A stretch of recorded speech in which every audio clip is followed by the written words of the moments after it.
This message is broadcasted at the request of the United States government. An unknown creature has ascended into the sky and has ripped open what appears to be a portal to another dimension. The being appears to have great power and hostile intentions. There also appears to be flying creatures that turn people into stone.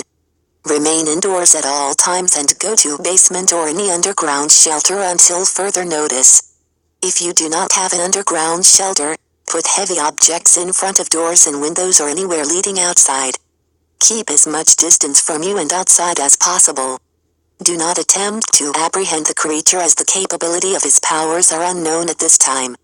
Bring a battery-powered radio with you for further updates of the situation. President Donald Trump will be making a speech regarding the situation momentarily. All regular television or radio broadcasting will halt for this special announcement.